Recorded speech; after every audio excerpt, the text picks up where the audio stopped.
Welcome to episode 356 of In Touch with iOS, the show that talks about iPhone, iPad, Apple Watch, Apple TV, Vision Pro, Mac, and related technologies. I'm your host, Dave Ginsburg, and I have two great guests this week. Guy Searle is back. How you doing, Guy? Hey, doing great. Thanks for having me on, Dave. Thanks for being here. Also, thanks for being here is Mr. Chuck Joyner. How you doing, Chuck?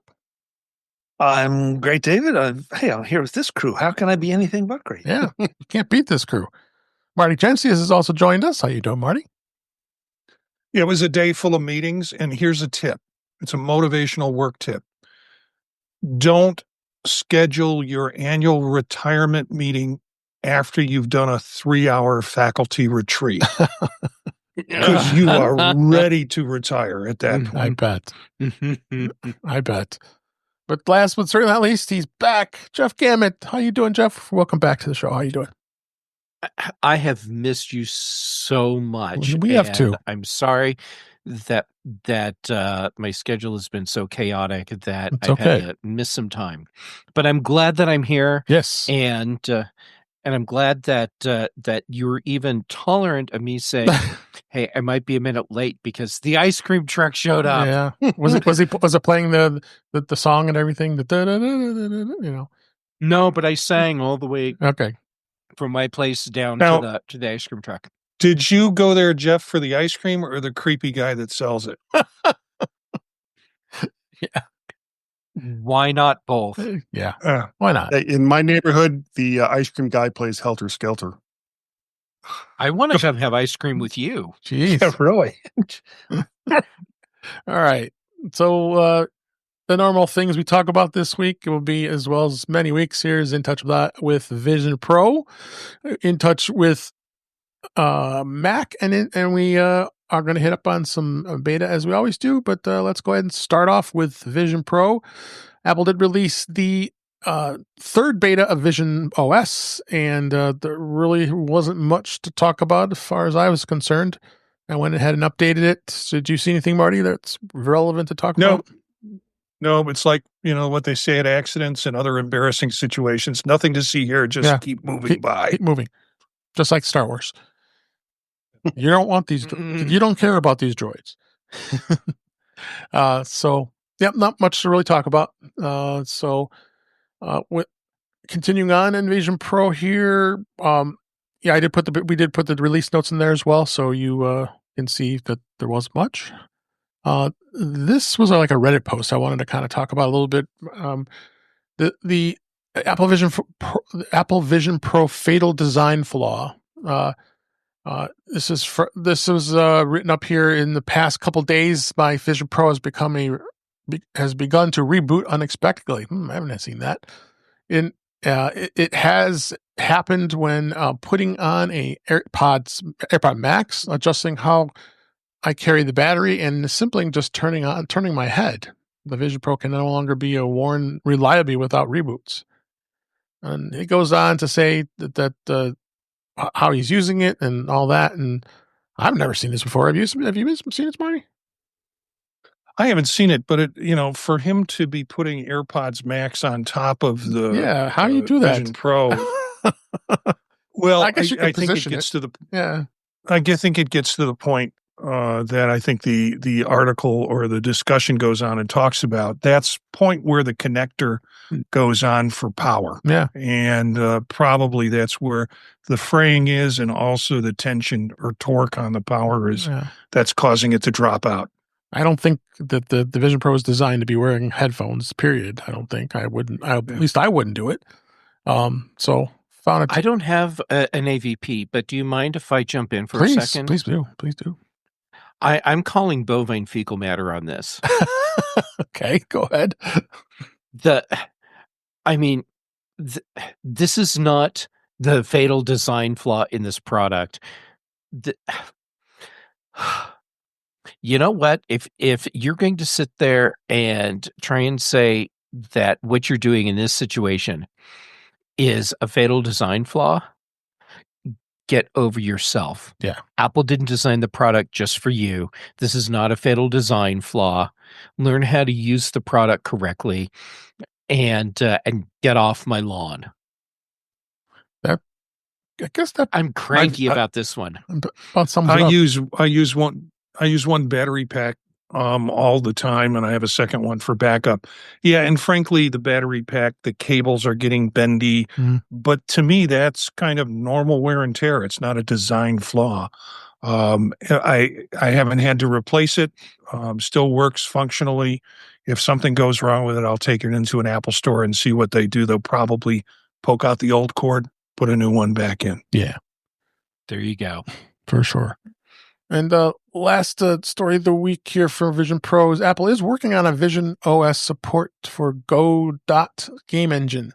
Apple engineers have offered to contribute Vision Pro support to the Go Dot engine, which is a free open source game engine that's available by game creators as an alternative to the Unity and Unreal. Godot is a cross-platform, and it also supports PCs, mobile devices, the web, and more at the current time. But with Apple's contributions, games made with Godot could run natively on a Vision Pro. This was on a GitHub. On GitHub, there's a member of the VisionOS engineering team says that Apple wants to help bring Vision Pro integration to Godot with the aim of developing a VisionOS VR plugin. Apple engineers have already started contributing to this project and have pledged to continue development based on community feedback. This is good news, I think. Just seeing this something, especially something third party like this, Marty, don't you think? Well, yeah, but I think it's great. I think Apple needs to reach out to developers, offer support.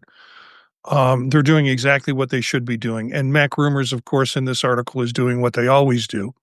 They take a piece of gold and they cover it with a turd, because the end of the article, the end of the article says Vision Pro has so far seen lackluster sales and waning interest in Apple users. But, just leave it alone. It doesn't need to be said, and it doesn't add anything to the context of what they're talking about in this article.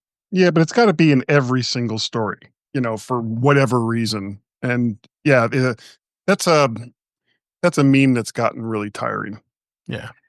Well, the other thing too, though, to be fair about it to everybody, it seems like I see that kind of thing in almost every story. Yeah. If there's a story, if the story has a positive focus, there always has to be a downer somewhere. And if the story itself is a downer, there always has to be like a silver lining that they try to find. And I don't get it. And Jeff, you've worked in that industry. I mean, is that an unwritten rule somewhere, or is that what they think is balanced? Okay, here's the deal. I don't think this is about being balanced. I think this is about throwing in your own or your publication's editorial perspective. And in many cases, I suspect this is being done to trigger engagement. So like when I look at this line, the Vision Pro so far has seen lackluster sales and waning interest from Apple users, both due to the high cost and the lack of content. If one of my writers, back when I was a managing editor, gave me that, I would come back to them and say, this is not the focus of this article. So what I want to know is, why is this there? And what evidence do you have to back this up? And if you have evidence to back this up, you just buried the lead. That's the story. So get this sorted out, and let's figure out, does that need to stay in? And if so, it needs evidence, or should this be a separate article? Basically, what I'm doing is giving them the opportunity to decide if they're throwing something in that's actually relevant to the story, or if they're tossing something in because they're just throwing their own editorial take. Well, didn't we see this as well with the iPad when that first came out? And the Apple Watch and the iPhone. And iPhone, yep. Yeah, I remember going to CES after Apple Watch was taking off and talking to developers. Why aren't you writing for Apple Watch? And they told me, because no one's buying it. And I'm like, holy crap. Seriously, you need to do some market research because you're leaving an entire product category off the table simply because you think no one's using it. Yeah. Oh, it's I'm cranky tonight, aren't I? No, Yeah. rightfully so. Even with ice cream. Rightfully so. Even with, once the ice cream kicks in, I'm just going to be all happy Sugar. about everything. And in our private chat, you did say it's pronounced Godot, right? Well, I don't know how they're pronouncing it for this, but I was always interpreting it as the Godot project, Godot. like waiting for Godot. Godot. And I thought that it was being done in a sense like, here you go. This is a thing that's never going to materialize, like kind of tongue in cheek. Yeah. And I have probably way overthought the whole thing. No. But maybe it's supposed to be Godot. I have no idea. I think of the actress Gal Gadot. She says it that way. So yeah, I think I want her to stay. yeah. That is such a literary reach, Jeff. I think, yeah, for most of us gamers. Yeah. Yeah, no, I get it. This is the cross I bear, Marty. Yeah. All right. Let's go ahead and move on. So we'll move to beta for this week. iOS 18.5 beta 3 has arrived, but there really aren't a lot of major features I haven't done a SETI on my 16E. They've talked contacts, photos, and emails. Apple Care Info is more elaborate. So there really wasn't much. Have you noticed anything, Marty, on the beta? It's forcing me to love my 16E even more. Yeah.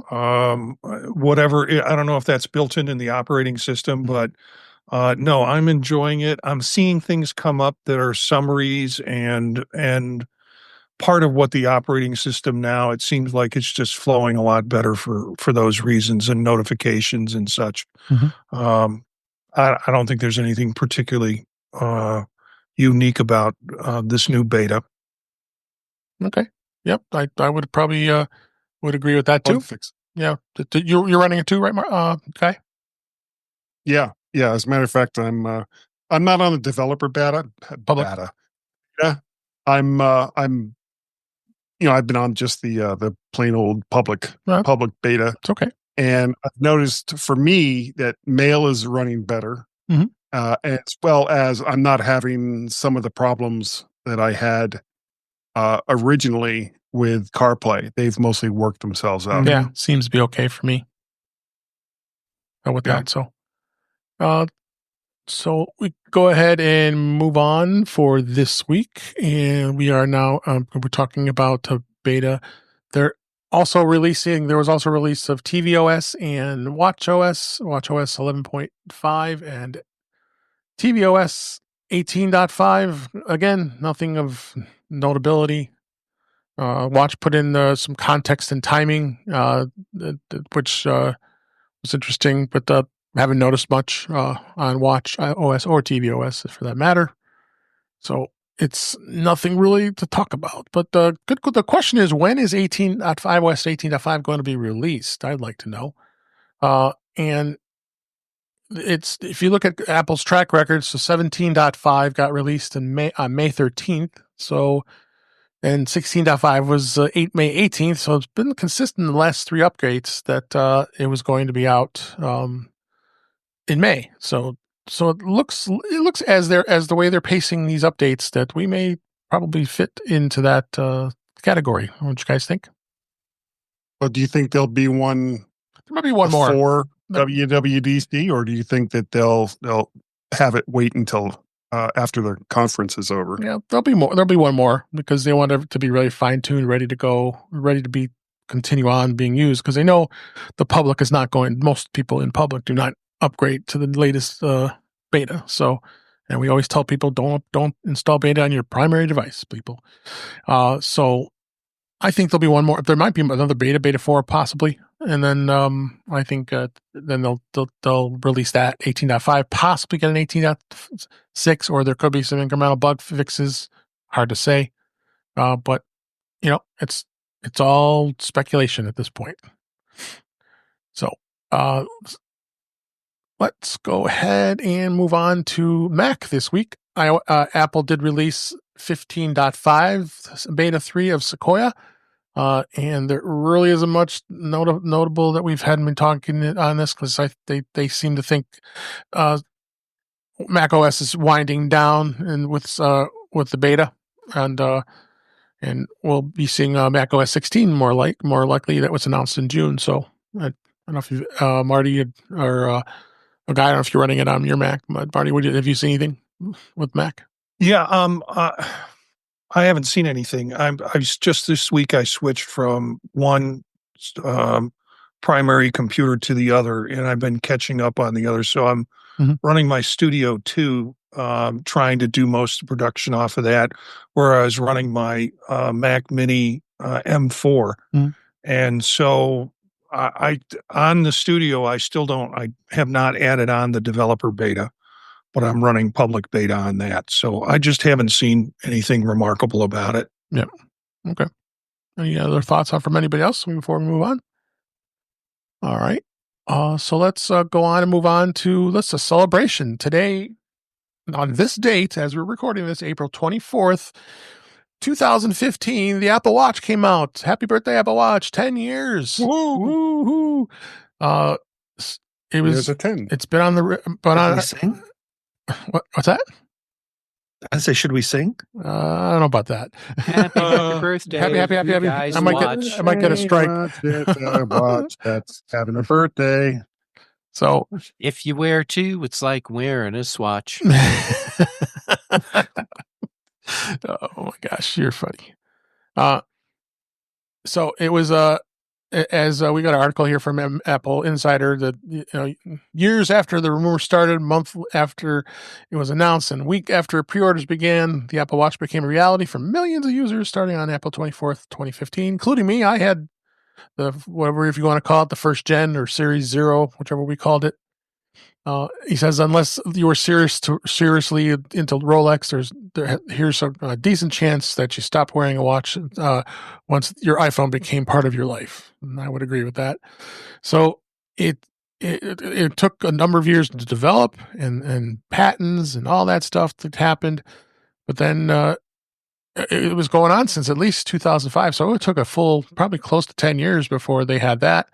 And then also, when it was announced, there's a link here in the show notes for the YouTube video of Tim Cook announcing it on the September event in 2014. The iPhone 6 Plus was out when that time. And then they unveiled Apple Pay that day too, and then they shoved the U2 into iTunes libraries. Who remembers that? Everybody up in arms sending that U2 album to everybody's feet. They got it for free. So happy. I liked it. People need to get over themselves. Yeah. The whole, oh my God, they gave us a fracking free album and people trying to turn it into the next Watergate. And I dug it. No, it was good. I was totally fine with getting a free album. Yeah. Even if I didn't listen to it. That's not the point. You got an album for free. Exactly. And I just, okay, it's in there. So what? I don't have, nobody came to my house, put a gun in my head and said, listen to this. No. And it's not like you couldn't delete it. Hey, you want to get rid of it? Chuck, they're violating my privacy by giving me something for free. Blah. Yeah. So. Are those the same kind of people that like to pay for updates every time a new version of the Mac OS comes out? Yeah, I remember that. Yes.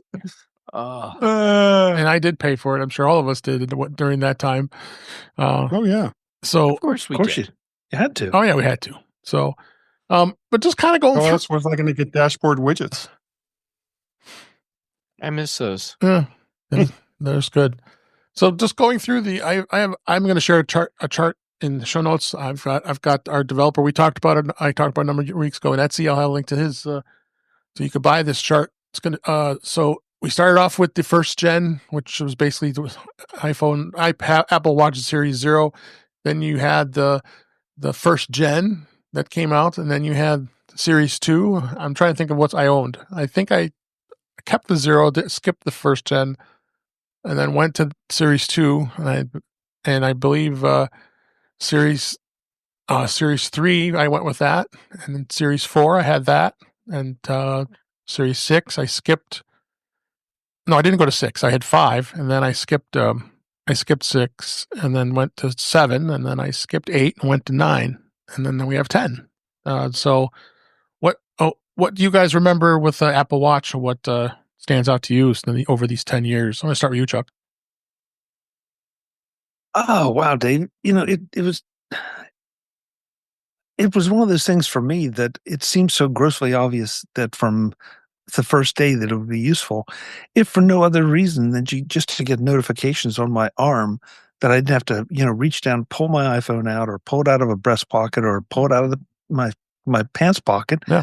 But be able to see what was right there. And so that just sold it for me right there. And that was my baseline. And from there, it just kept getting more and more valuable. Because then you could, not only did you get notifications, then you could reply to texts as opposed to, again, having to pull your phone out.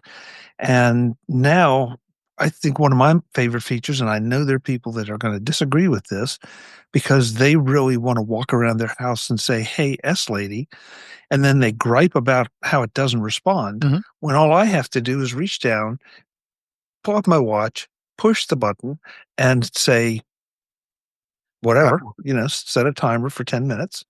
Like an And animal. And it works like an animal, but it works. It's not a source of frustration. It's like, okay, that's what I need to do right now until it becomes bulletproof another way.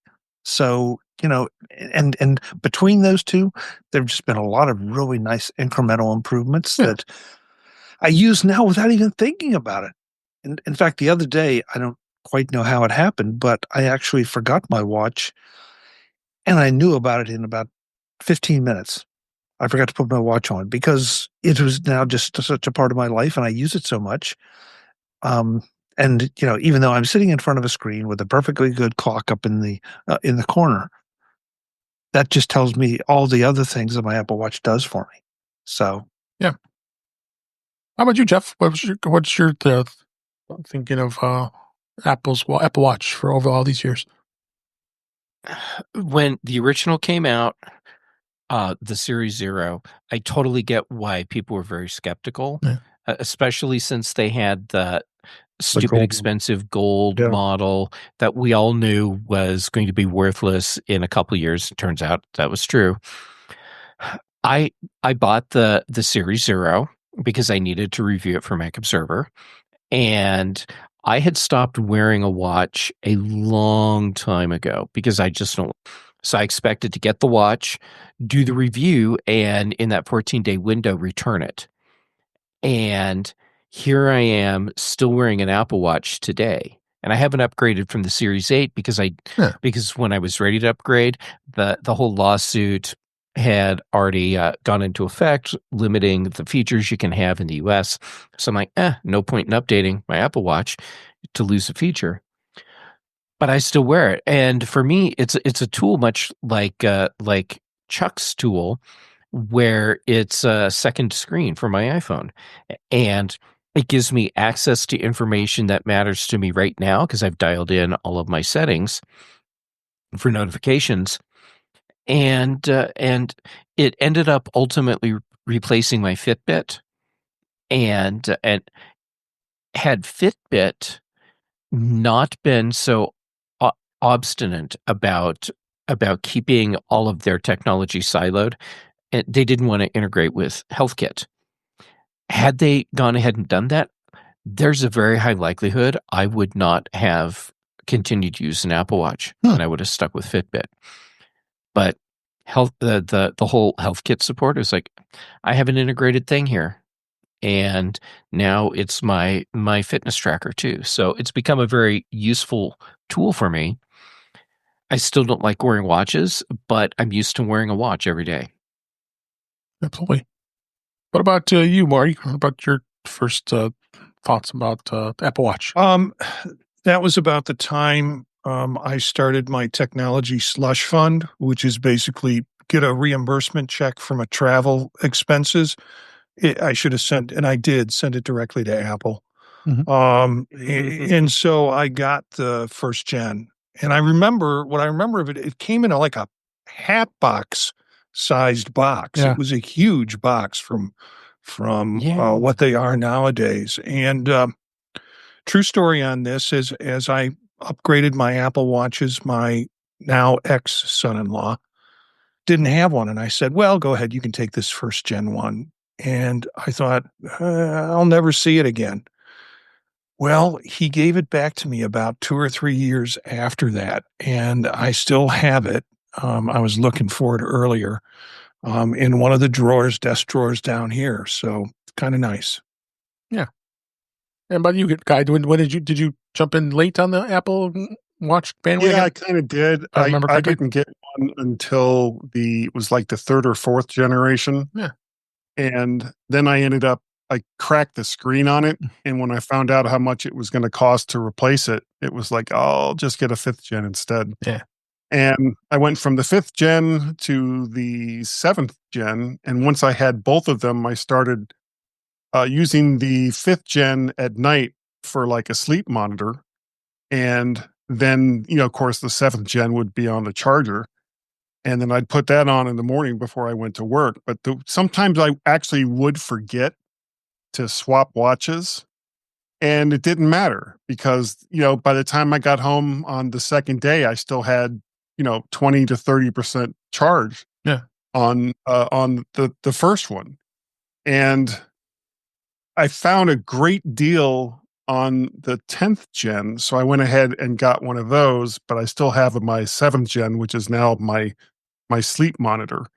I would love it if Apple would change the shape of this thing to a round shape. And again, it's just aesthetics, but I think that's just a better look. And considering that most of the watch faces incorporate the round symbols or, round UI, I just don't understand why they haven't gone ahead and done it yet, unless they, don't want to be accused of, copying anything that's going on over in the Android world. Yeah. Oh, those Android watches are not great. Oh, they're a dime a dozen. They're horrible. I have no idea. Well, I honestly have no idea what they're like because I've never seen one in the wild, and I've never played with one. I just don't see the point of it.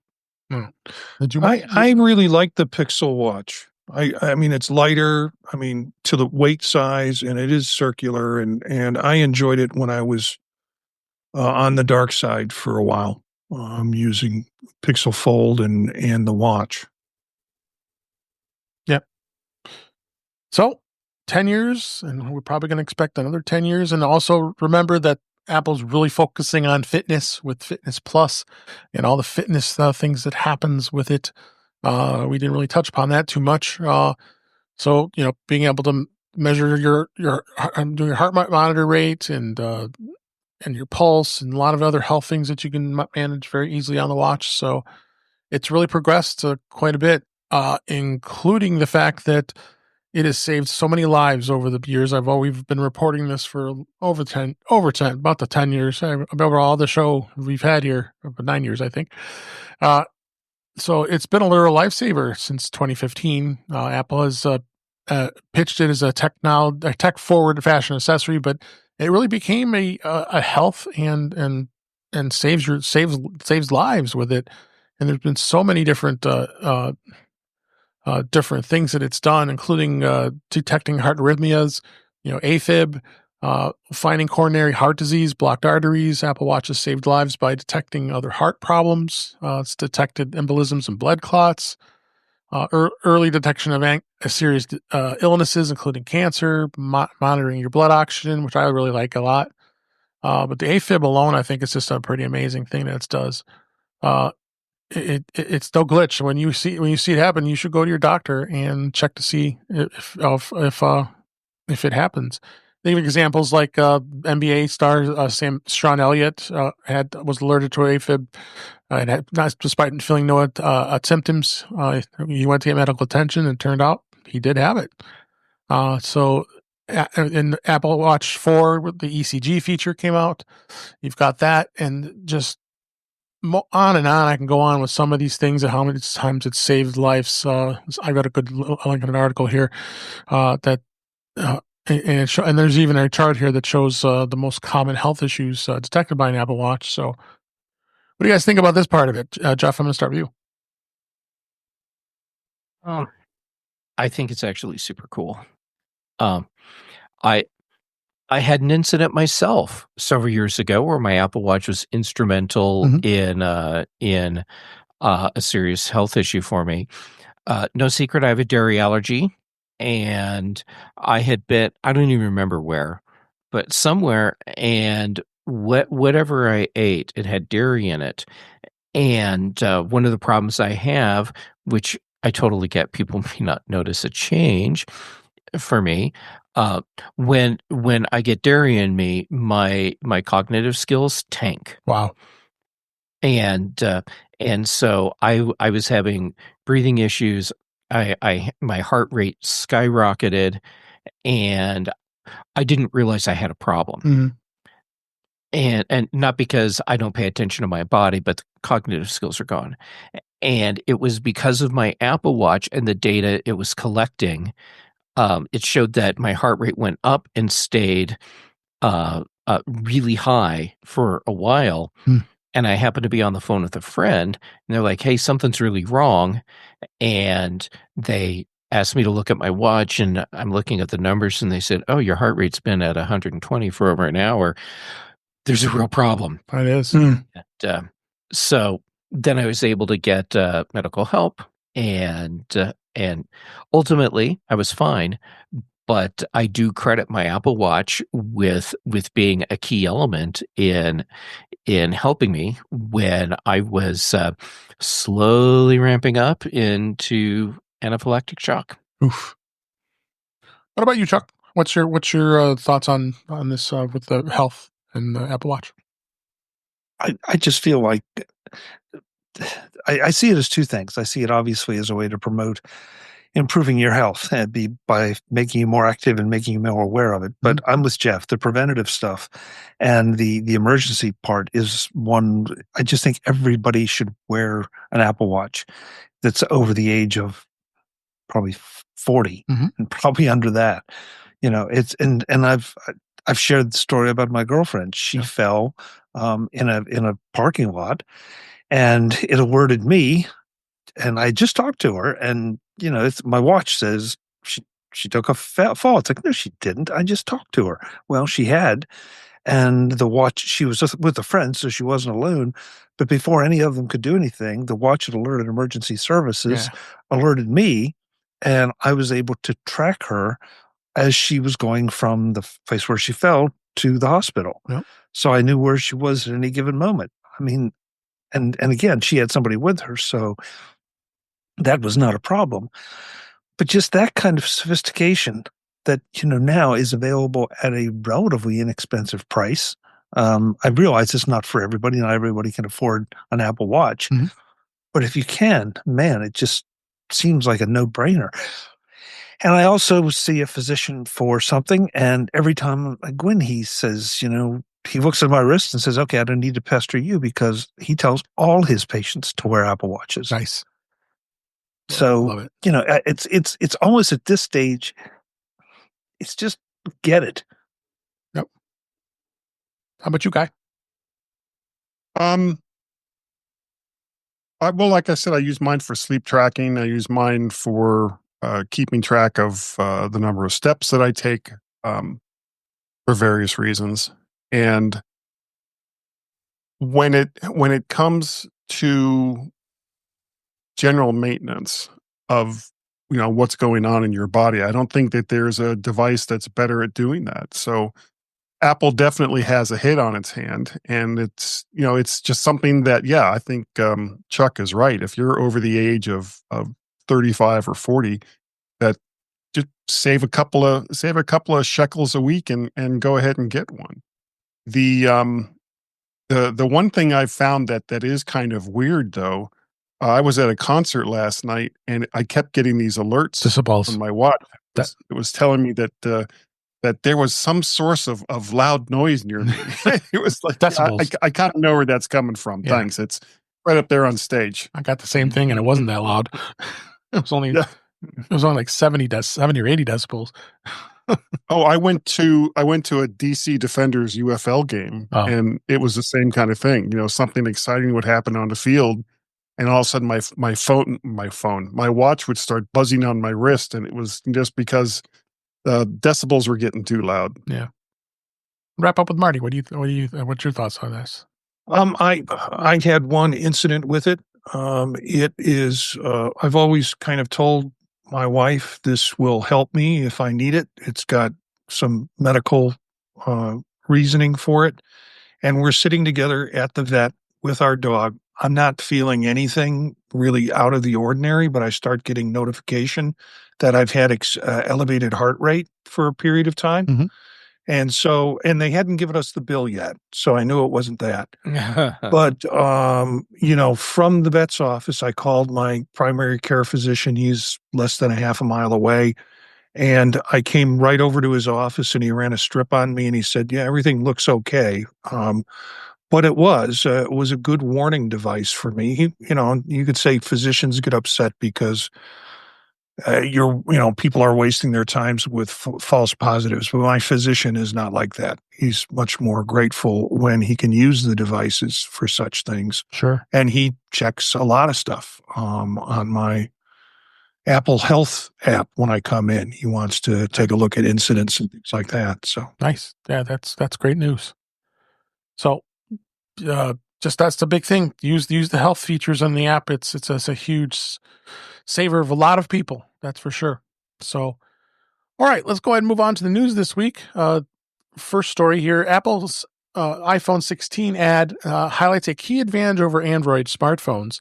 Apple today, as we record this, actually, that highlights a key advantage that iPhone 16 models have over Android smartphones: the ceramic shield. Apple says that the 16, 16 Plus, and the 16 Pro, 16 Pro Max displays are protected by the latest generation of ceramic shield material, which is advertised to be 2 times tougher than glass on any other smartphone. In the new trust issues ad, a father hands the iPhone to a stranger and asks him to take a photo of his family at a carnival. Unfortunately, the stranger drops the iPhone, sending it to the moment of suspense, giving that the device might have been damaged. However, the display glass remained intact because of the ceramic shield. And they say, relax, it's an iPhone 16. But of course, your mileage may vary, which I would agree to that. They introduced this in iPhone 12 models, so it's continued to improve over the years. Guy, I'm going to start with you. What do you think? That's a silly commercial. Yeah. Well. However, like I just said, it reminds me of those old Palmolive commercials. Yeah, puts her hand in the sink. Oh, relax, it's Palmolive, and everybody's okay, great. My hand is still in dishwater. Yeah, but I have only had, with or without cases, I've only had one instance where the screen cracked, going all the way back to the 3GS, because they're tough little devices. They are. And are Android phones that horrible? Don't know. The only ones that I've had have been either to experiment on, or they were work phones where they basically sat in my bag until I was sitting at the desk. So I don't know. How about you, Chuck? I think it's a fine thing to advertise, and I'm sure there's something to it. Unfortunately, there's not a way to really test it. No. Because in the real world, sure, you can set up a lab where you drop things on it as opposed to a competitor. But, in the real world, you never know what your phone's going to drop on. It seems to always inevitably drop on a corner. Yeah. But other than that, is it going to land on a rock or something? Mm-hmm. Even if it goes down flat on that rock, it's dangerous. So it's great. I don't know. I always have a screen protector on my phones. Excuse me. And I've lost 2 of them. I've cracked 2 of them. Right. And, there's that moment of, oh, no. And then peel off the screen protector, and it's a screen protector that's cracked. Now, would my phone have cracked otherwise? I have no idea, and I don't want to find out. Yeah. So, I guess my thing is tougher is always better. Apple, just keep doing it. But until, you can really convince me that since this is a glass face, that it's not going to crack, I'm going to try to give it a little extra protection. Got it. Marty, how about you? Yeah, experience the same as Chuck. My wife and I both have iPhones. We also have a dog that likes to eat iPhones. Not the reason why we were at the vet, but the dog, wants to get our attention or likes the smell or whatever. We have gotten her off of that. We're now feeding her Android phones. But good one. The thing is about this ad for me is it's a universal thing that everybody does. Yeah. Drop their phone. Yep. So it connects across market with that. Whereas, is there a new photo feature that this can do and the other one can't do? It's not a broad enough market, but everybody drops their phone. Yeah. So I see the sense in doing this from capturing more of a universal market. Got it. And I've broken plenty of screen protectors and kind of peeled them away and gone, wow. Yeah. These things, I don't know if the screen protector's good, but we know the phone is solid. So, but as far as I've gone with the cracked screen was the old 4S when they had the glass back, remember? And I was bringing it to a Mac user group to do a presentation. I just got it and get out of my car and boom, it falls to the ground and it shatters. So my wife was with me and I scrambled. I've told the story a few times. I scrambled. Honey, can you go to the Apple store? I called them and they'll exchange it right away. And sure enough, she's able to go there and come back. And I had a new one ready to go for the presentation. So, but that was about the only thing I did. So, but Jeff, what are your thoughts on this? I think Marty hit on a really important point, which is that everyone drops their phone. Right. Excuse me. So giving the public clever ads that play on the things that they deal with all the time is really smart. You can do all the ads you want about cool effects with photos and videos and emojis, and that's not going to that's not going to resonate with customers the way that something like this will. It's to me, this is like when they did the holiday ad where you have the teenager and they're just on their phone the whole weekend and everyone's getting all cranky about it, stupid kid. And then it turns out they made the tearjerker video and to me that was a very powerful ad because it really resonates with a lot of your potential customers. It does. I know a lot of people are like, oh, this is so sappy. No, it's a brilliant ad because it's going to tug at the heartstrings of the right people. And this is going to resonate with people too, silly or not. Yep, agree. All right, next story. Tripolo launched a colorful new pop trackers compatible with Find My. Tripolo today introduced a series of new Bluetooth-enabled item trackers that are compatible with Apple's Find My network. It's called the Pop. And these trackers come in a range of bright colors, including blue, yellow, red, and green, along with black and white. The Tripolo tracker Pop item tracks works with Apple Find My, so you can just do them just like AirTags and do the same thing with them. Unlike AirTag, the Tripolo is equipped with a CR2032 battery that lasts for about a year. Well, that actually like a year AirTag, I should say. I'm sorry. And it's only 6.6 millimeters thick, a little thinner than the AirTag, but it has a 300-foot range. So, Chuck, have you ever talked to these guys before? I don't know if you had or not, but this seemed kind of cool. Yeah, I talked to him a couple years at CES, and they make great products. They were one of the first to come out with a credit card style tracker that you Right. could put in your wallet easier than you can, Mhm. a regular AirTag. Yeah.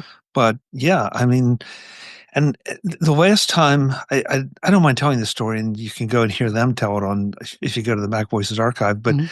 they had a batch of cases come in that were not up to their standards. And so they instead of junking them and just putting them in a landfill somewhere, they went ahead and built their AirTags with them because there was no functional difference. It was strictly cosmetic. Yeah. And then they turned into their marketing campaign. Nice. And it was brilliant the way they did it. So, me, I'm an Apple guy, but I can heartily recommend Chipolo if these nice bright colors are your thing and Yeah. the size fits what you're looking for. About you, Marty, anything thoughts on this? I like the bright colors. I do. Because when I steal somebody's bag, it makes it easy for me to know what I need to cut off the bag and leave behind. It's only, I mean, We love you, that's Marty. the only thing that comes to my mind. I'm sorry. Okay. How about you, Jeff? I like seeing options Yeah. for devices like this. I agree. What I like about this Chipolo product is that this is going to come across sounding horrible. They look kind of cheap. And I'm saying that in a positive way because if you see an AirTag on someone's bag, I think the psychological thing is, oh, they've got money, they have Apple products, there's probably valuable stuff in their bag. You see this on their bag, and it's just a bright colored disc. They don't. Yeah. It doesn't say AirTag to me. So cool. I think that's great. And wrap it up with Guy. How about you? What do you think? As long as it's compatible with the Find My network, they're bound to have a hit. I think that it's a good idea. I don't want to say latching on, but they're certainly tagging along with probably the number one tracker that's out there right now. So if it's less expensive, I think they've probably got a winner. Okay. All right, let's move on. The MacBook shipments, they've surged, but customer demand has remained unclear. Apple shipped significantly more MacBooks during the first quarter of 2025, outpacing the broader PC market, according to new estimates from Counterpoint Research. The overall PC market grew to 6.7% compared to the same period in 2024. Apple led major vendors with a 17% increase in unit shipments. However, the report attributes much of the industry's first quarter gains to accelerated shipments as manufacturers have moved to avoid a new tariffs that are coming from the president later this year. So Apple reportedly is sharing its global PC shipments from approximately 9% in the first quarter of 2024 to 10% in the first quarter of 2025. So, and Lenovo retains the largest market share overall. Apple typically reports product revenue and doesn't do unit shipments, as we know. So, Chuck, what do you think on this? I'm one of those people. All the talk of tariffs earlier this year, before any of the real craziness started, I figured it was time to do an upgrade to my MacBook. So I got a MacBook Pro M4. Now, I did buy it on the refurbished store from Apple. So I don't know how that figures into the sales figures, but I think a lot of people were thinking that. And especially if you had been running an M1 and you felt like you had the need for it, it was an obvious time to do it because, look, who wants to spend even an extra $100, let alone what ended up happening, or may not be happening. I don't know. What time is it? As far as the tariffs go. Yeah. But yeah. I think it did push sales a bit. What I'd love to know is just how much it pushed everybody else's sales versus Apple's. Because, let's not overlook the fact that the M4 was out and had gotten such great reviews. And so I personally think it was because I'm judging it by myself. I didn't upgrade to the M2. I did not upgrade to the M3. The M4 seemed to be so much more powerful that it was a jump I was willing to pay for. Yep. How about you, Marty? I think we're going to see people trying to predict when the boats are coming in to San Francisco with the shipments on it, and the stories you hear of boats kind of sitting out there waiting for the right day and the right time to minimize the tariff effect on it. Yeah, I'm not in the market for this because I've got one before all the craziness started. But I'm concerned more also about any other new products that come out this year that Apple might release and that I might be interested in. And Guy, what do you think? It's part of the reason why I bought the M4 Pro Mini. Yep. So did I. Back in March, I think it was. Yep. And yeah, who the hell knows where the tariff numbers are going to go tomorrow? I'm sick of the whole thing, and I wish that all of the people involved would just go away. And that good transition over to Jeff. Final thoughts. Guy nailed it. We're talking about stupid people that need to go away. Maybe there's someone that has rockets that cater to the extremely wealthy, and we could just calculate out the delta V and throw them in a wide solar orbit, because it takes less delta V to do that than to shoot them into the sun and just get rid of them. But seriously, the tariff thing, everyone's been talking about the tariffs. Mm-hmm. Yeah, we're going to see all kinds of shipments surge. Well, not just Apple, but tons of companies Definitely try and get product in the United States before they get hit with crippling tariffs for whatever it is. Yeah. So yeah, of course, MacBook shipments are surging regardless of what demand is for the product today. Yep. So that rocket guy, is that Jeff Bezos? Oh, right. Both of them. Yep. but we could do it.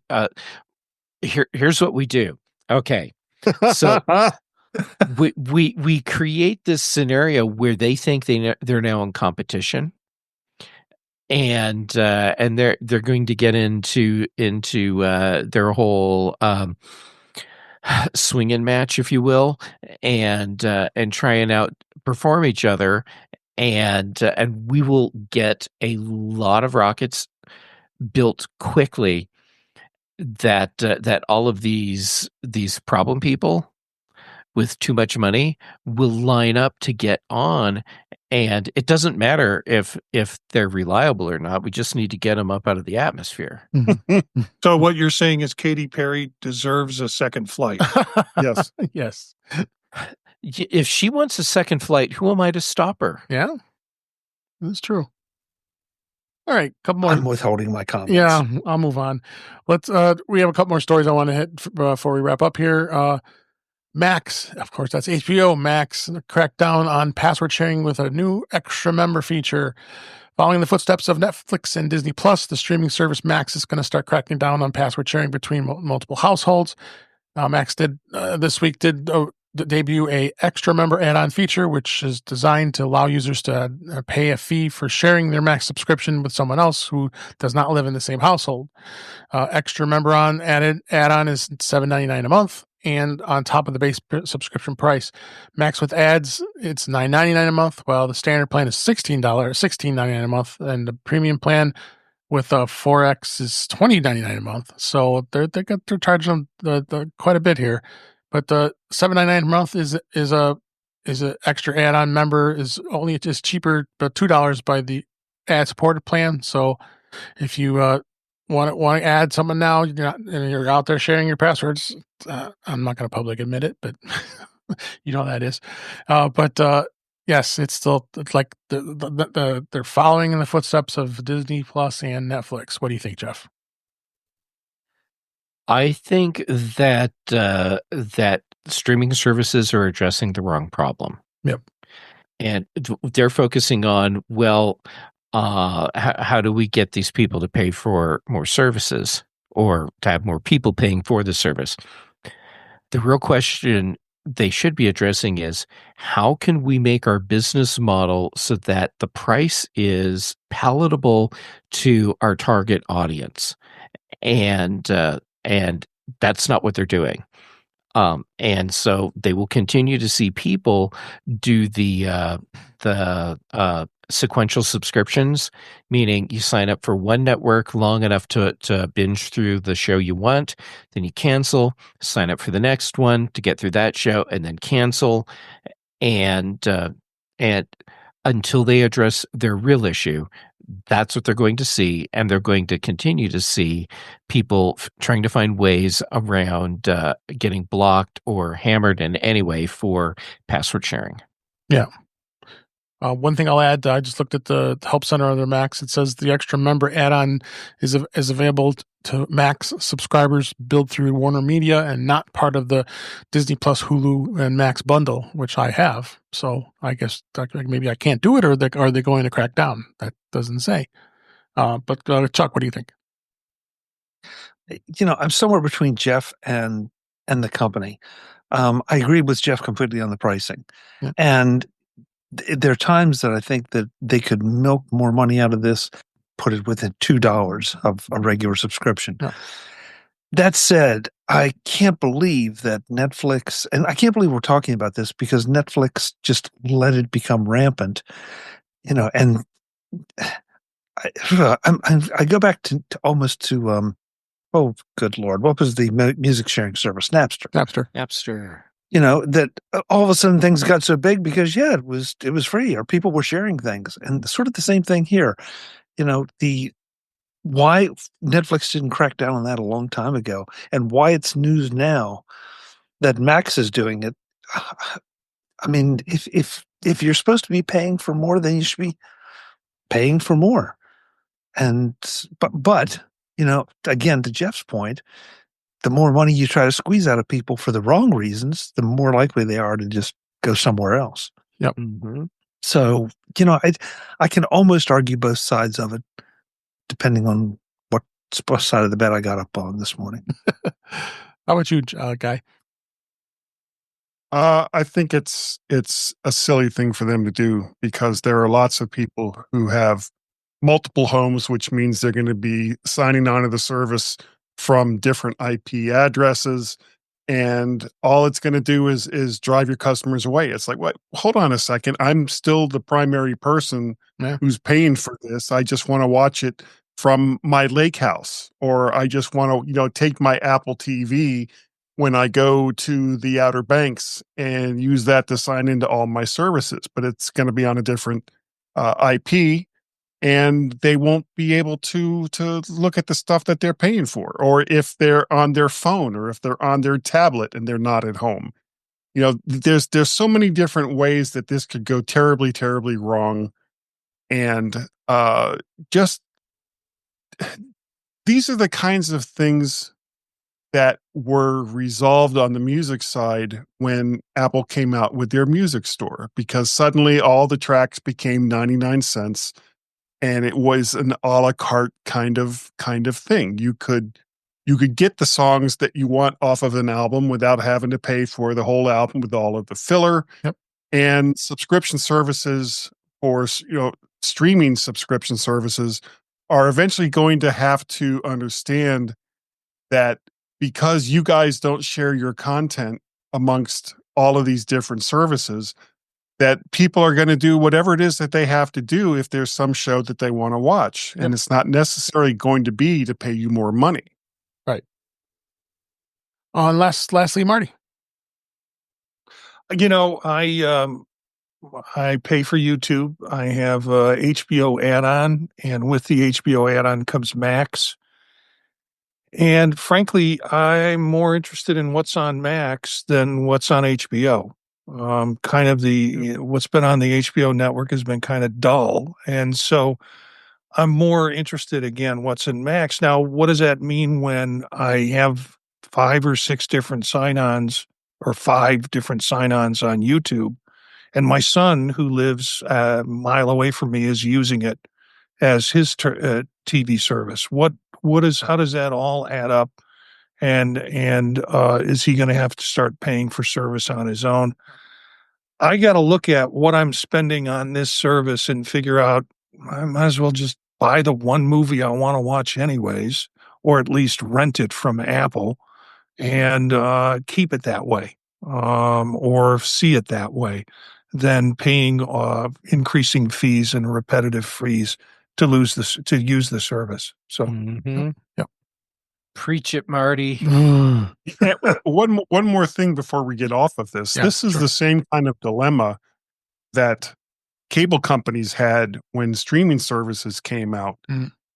They found that people didn't want their huge bundled services with hundreds of channels that nobody was watching, just to get HBO or just to get Cinemax or whatever the service was. And the streaming services, there's going to be a fallout, and a lot of them are probably going to go away or be swallowed up by other streaming services, and we'll see where it all shakes out. But it's not sustainable. Everything that they're doing now is not sustainable, and they're going to be sorry in the long run that they couldn't share the pie. Yep. Well, Guy, you hit on something that I found to be very interesting. When we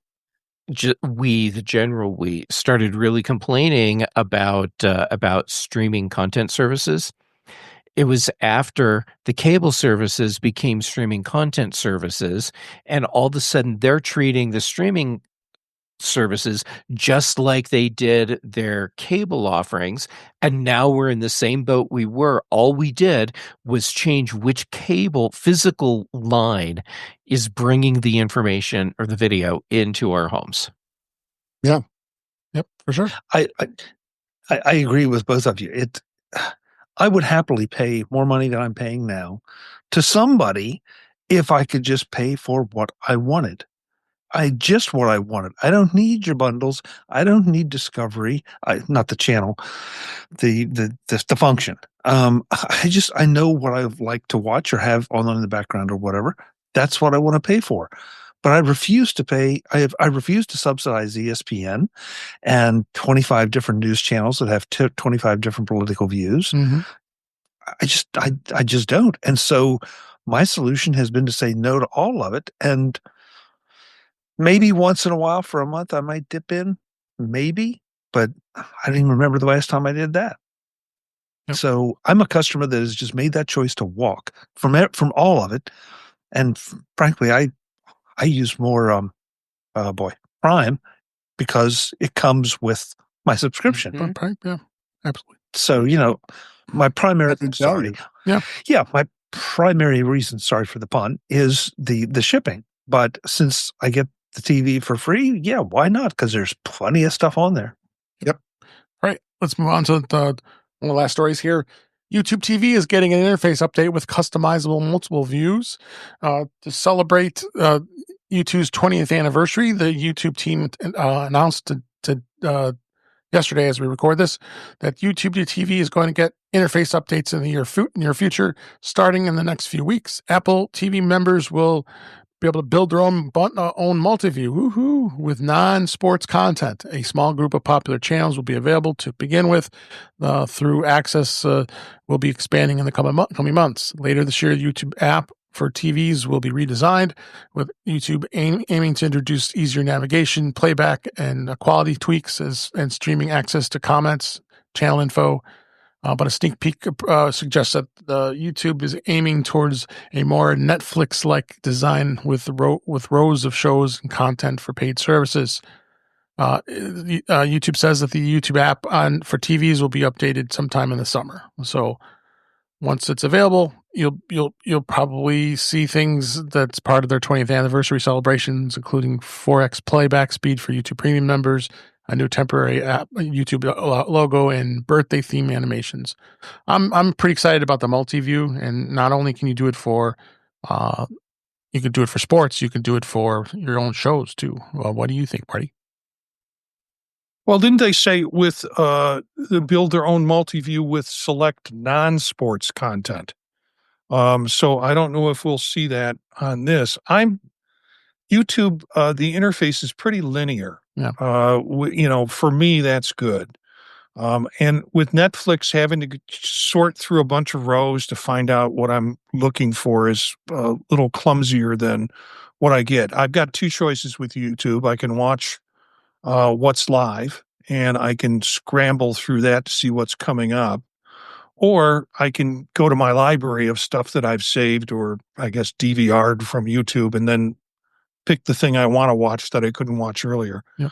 The other thing too I like about YouTube is that, there are hundreds of channels, but I can shut any of them off and they don't appear in my stream. I've done that. Whereas I can't do that with other internet services like Spectrum, or to my knowledge, you can't. Right. So, like Chuck's desire to get what he wants to get, you just shut off the ones you don't want with YouTube TV. So I'm a little apprehensive. I don't know if I want all that, all those decision points at every place. I just want to open it up and find the show I want and go. Absolutely. Absolutely. How about you, Guy? I'm anticipating having Star Trek 1 through 6 on various screens and just switching the volume about every 30 seconds and eventually just dissolving into a little pool of Star Trek goo. I'm not sure.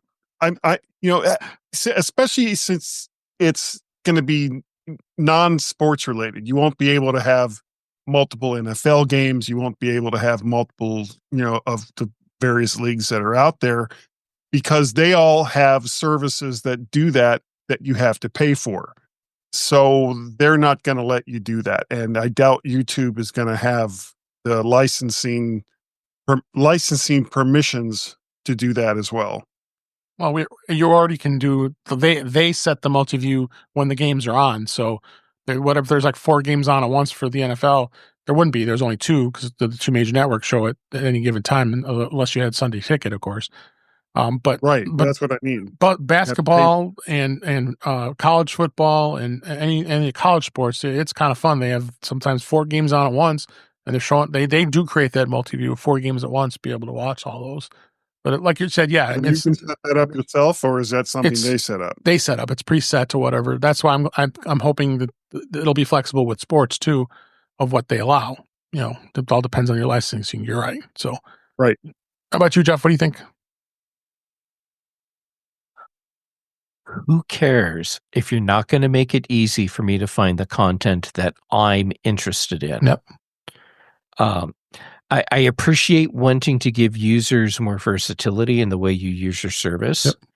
But maybe before you start working on the bells and whistles kind of things, get the core stuff right.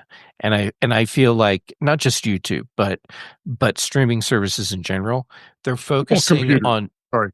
Yes, they focus on bells and whistles over getting the core stuff right. So, I just can't get excited about giving me a new multi-view on whatever service. I don't even care that it's YouTube, whatever service. Yeah.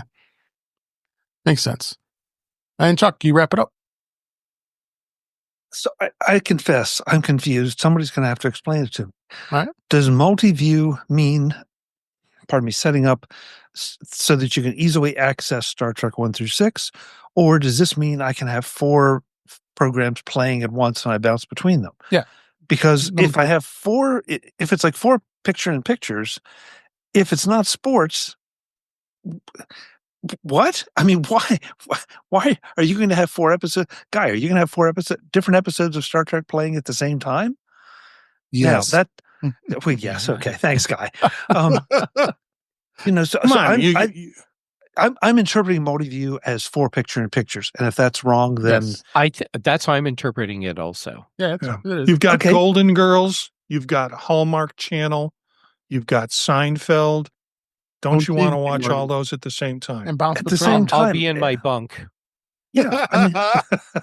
I mean, sports is With the frankly, curtains drawn. sports is the sports is the only thing Yeah. that this makes sense for. And Yes. Chuck, here's where it makes sense for me, and it's a very, very niche thing. Major live events being covered by news.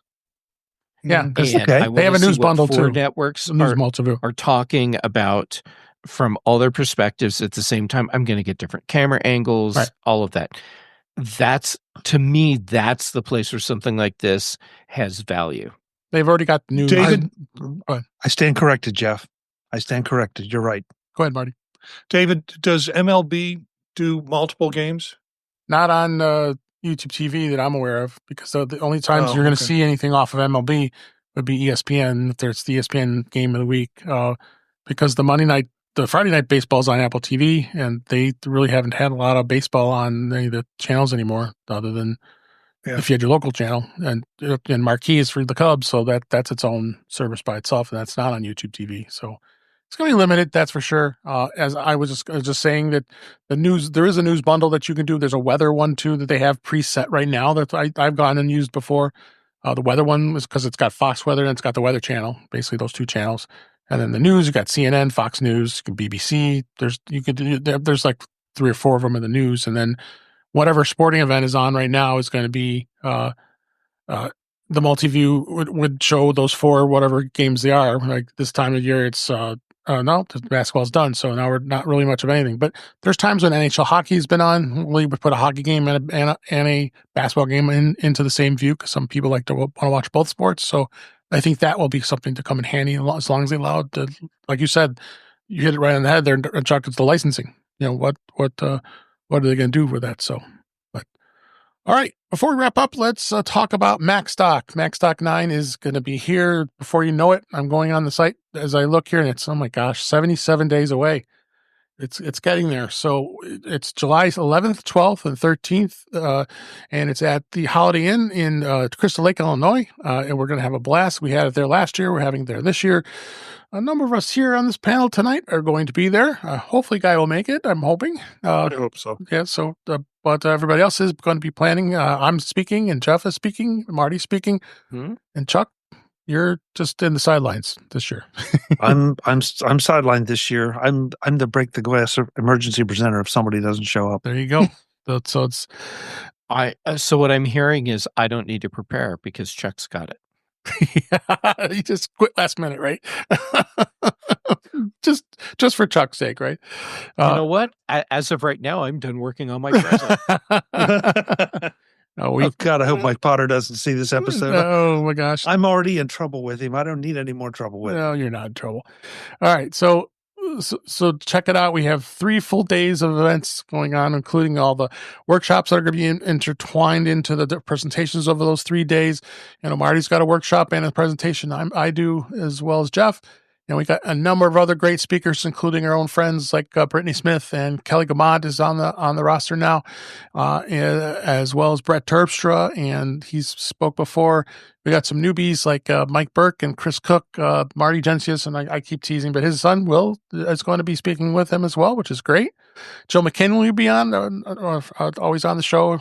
Mike Schmitz, Allison Sheridan, and Kirsten Say is going to be there as well. So there's a great lineup of Brian Flanagan Arthurs. I don't want to forget to make Brian.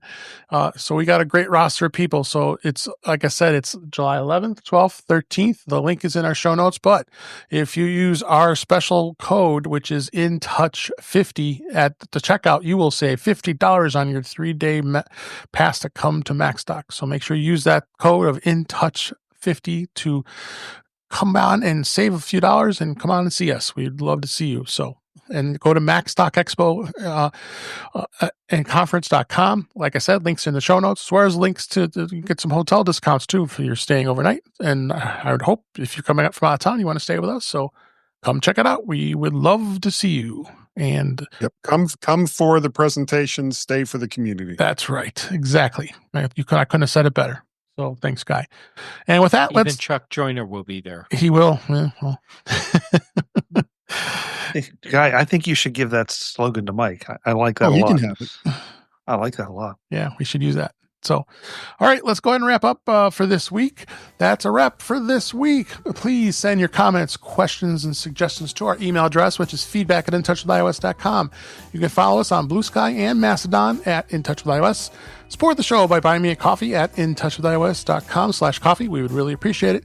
You can become a patron of the show by going to patreon.com/intouchwithios, where we have 2 tiers available to support the show. We'd really appreciate it. Make sure you are liking, sharing, and subscribing so you're notified when we're live streaming, which is Thursday nights, 7 p.m.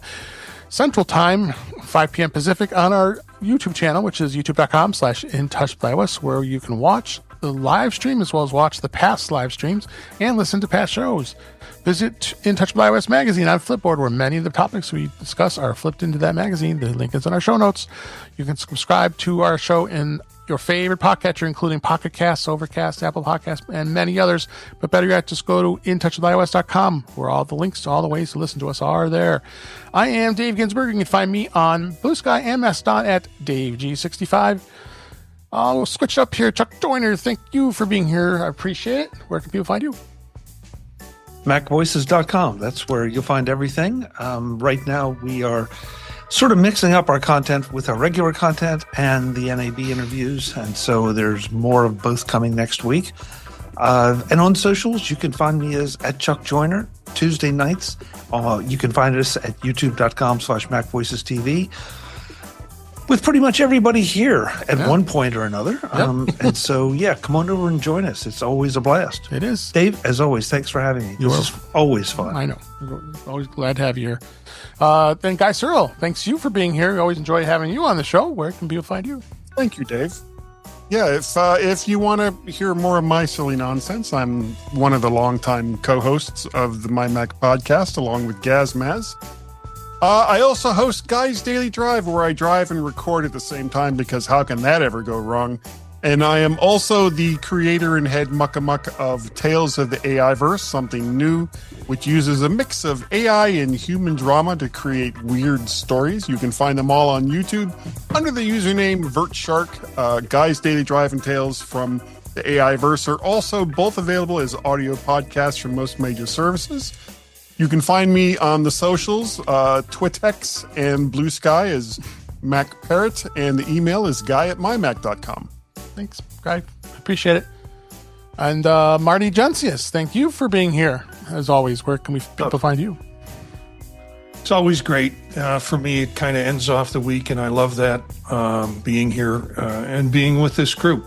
So thanks for having me here, Dave.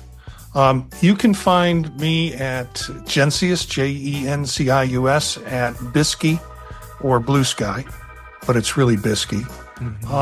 And also on Mastodon.social, if you want to connect with me that way. The things that I'm doing, you can find at thepodtalk.net, and that website will direct you to different podcasts that I'm doing.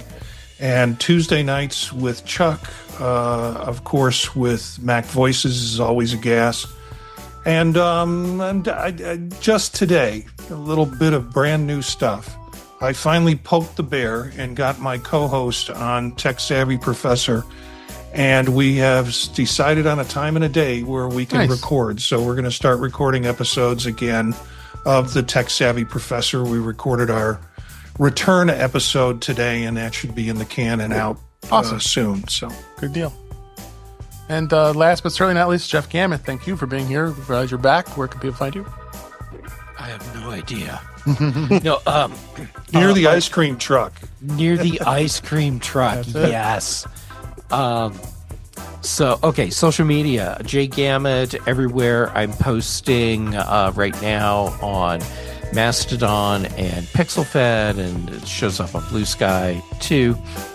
And then for shows, when my life hasn't completely gone off the rails, on Chuck Joyner's Mac Voices Live here on In Touch with iOS. Thank you to both of you for being so patient and tolerant of me. Then on the British Tech Network, The Big Show and The Mac Show. Brian Chaffin and I do The Context Machine, and Patrice Brendamore and I do Retro Rewatch. Excellent. Thank you, and thanks you for listening. Thank you for watching. We really appreciate you being on the show. We really enjoy doing it. And we'll be back again next week. And until that time, thanks again for watching and listening, and we'll talk again soon.